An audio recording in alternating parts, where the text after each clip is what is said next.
Hello guys, আজকে তোমাদের সাথে শেয়ার করব আমার সম্পূর্ণ বাসন্তিকা থিমটি এবং এর বিহাইন্ড দ্য সিনগুলো।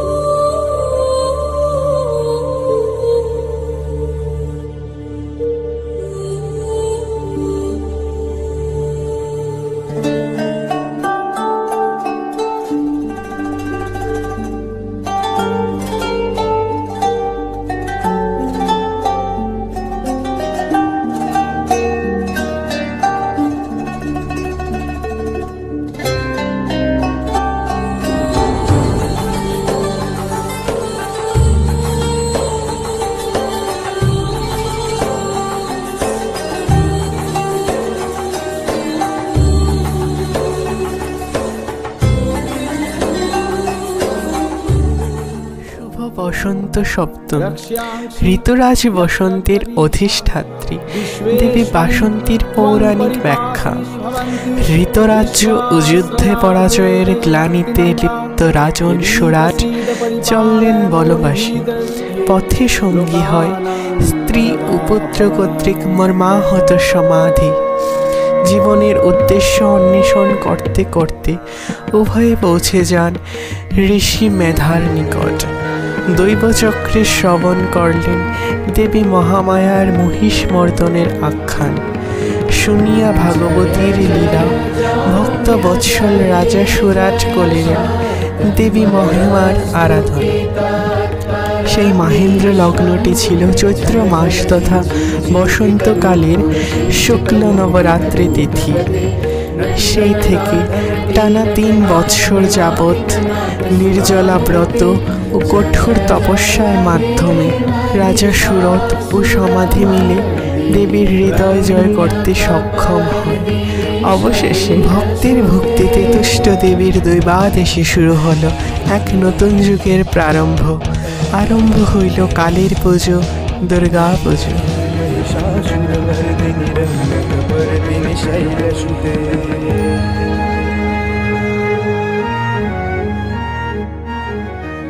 মহাদেবের সাথে অভিমান করে দেবী পার্বতী আত্মবিলীন হয়ে গেলেন। কৈলাসে পরমা প্রকৃতির অনুপস্থিতিতে চারিদিকে ছেয়ে গেল ত্রাহি ত্রাহি রব। দেখা দিল অনাহার মহামারী দুর্ভিক্ষ। ভূমি ফেটে চৌচির, উধাও হয়ে গেল সকল ধনধান ঐশ্বর্য বৈভব। দেব মানব দানবের এহেন করুণ অবস্থায় বিচলিত অস্থির মগ্ন মহাদেব যাত্রা করলেন ভিক্ষার উদ্দেশ্যে। পৌঁছলেন বৈকুণ্ঠ ধামে, কিন্তু আদ্যা শক্তির অবর্তমানে শ্রীহীন হয়ে গেলেন মা লক্ষ্মীও, ব্যর্থ হলেন দান কার্যে। এরূপ পরিস্থিতিতে সন্ধান মিলে এক দেবীর, যিনি নাকি কাশীধামে সকল অভুক্ত ক্ষুধা ক্লিষ্ট জীবদের অন্ন দান করছেন। ভবঘুরের ন্যায় ঘুরতে ঘুরতে ভোলানাথ শরণাপন্ন হন সেই মাতৃশক্তির নিকট, যিনি এই বিশ্ব সংসারের পূরক, যার উপস্থিতি। Happy Ramnavami to all of you. আজকের এই পাবন মুহূর্তে আমি তোমাদের শোনাবো কি করে মর্যাদা পুরুষোত্তম রাম কেবল মাতা সীতাকেই নয়, বরং মাতা পার্বতীকেও মুক্ত করেছিলেন স্বর্ণের লঙ্কা থেকে। কঠোর তপস্যার মাধ্যমে মহাদেবকে প্রসন্ন করে দেবী পার্বতীকে নিয়ে যায় রাবণ নিজের রাজমহলে। ভক্তির জুড়ে ও চাতুরীর মাধ্যমে দেবীকে ব্যবহার করতেন সুরক্ষা কবচ হিসাবে। এহেন পরিস্থিতিতে রাবণের পতন ও সীতার উদ্ধার উভয়ই ছিল বড্ড শঙ্কার ব্যাপার। এহেন ধর্ম সংকটে শ্রীরামের মার্গদর্শন করলেন ব্রহ্মদেব। অসময়ে শরৎকালে দেবী স্তুতিতে বসলেন শ্রীরামচন্দ্র।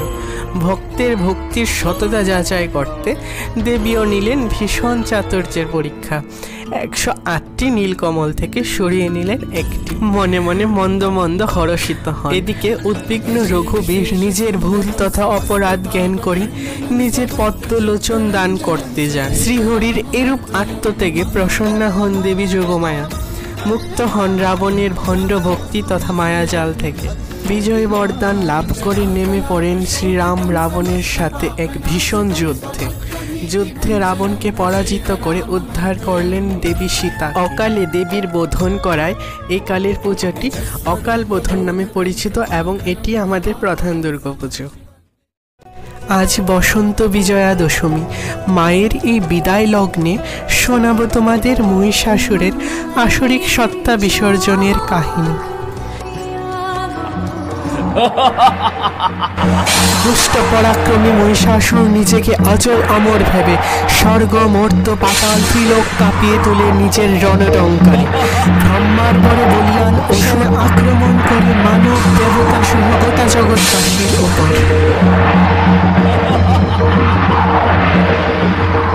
দেবতাদের তেজপুঞ্জ থেকে সৃষ্টি হয় দেবী। দীর্ঘ 10 দিনের লড়াই দেবীর ত্রিশূলাঘাতে বিনষ্ট হয় মহিষাসুরের পার্থিব দেহ। নিজের পাশবিকতাকে বলি দিয়ে দেবত্বকে গ্রহণ করে সে পুজোর অংশ পায় দেবীর সাথে। শক্তি পুজোয় বলি বলতে মূলত নিজের এই পাশবিকতাকে বলি দেওয়াই বোঝায়, কোনো নিষ্পাপ অপরাগ জন্তু জানোয়ারকে হত্যা করাকে নয়। এবং আমরা মহিষাসুরের এই পরিবর্তন ও আত্মসংশোধনকেই পুজো করি।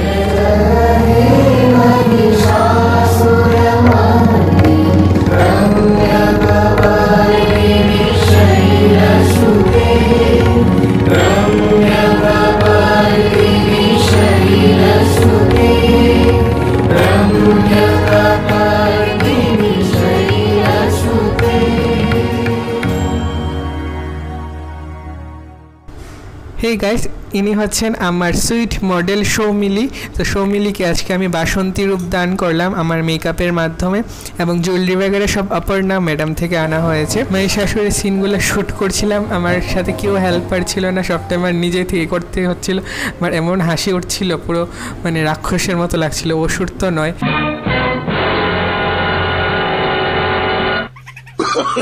Oh, no, no, no, no.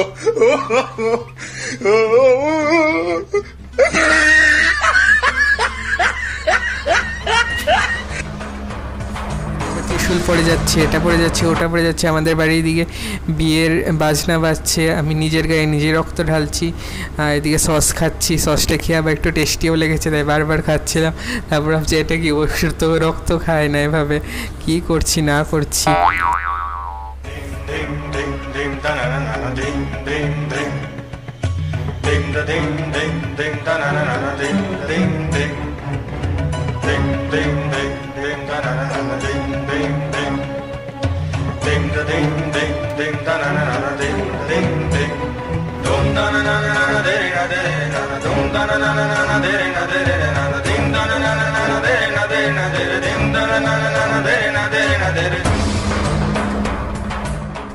Hey guys, my Basantika series has ended up, and I hope you all have seen the all series, all the part of that series, and keep blessing, keep supporting, এবং দেখতে অবশ্যই ভুলবে না যদি ভুলে থাকো তাহলে।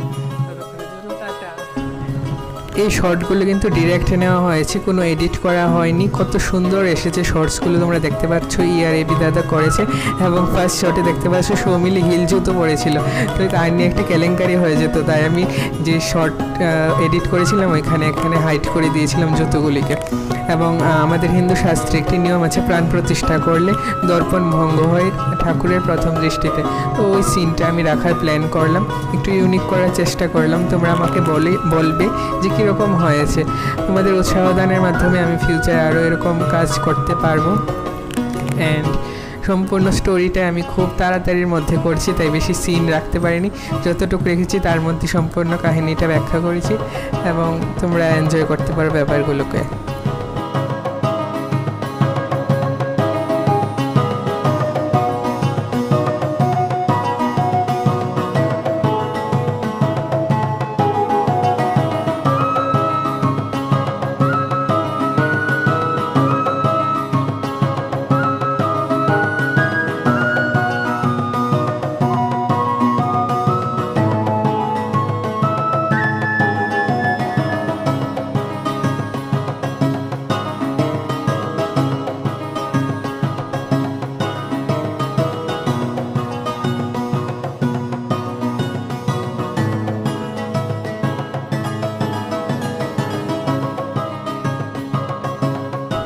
এখানে যে মুহূর্তে আমি সমিলির পায়ে পড়েছি ও একদম হাসতে হাসতে অবস্থা খারাপ হয়ে গেছে। সো গাইস আজকের ভিডিওটা এতটুকুই ছিল, ভালো লাগলে লাইক শেয়ার কমেন্ট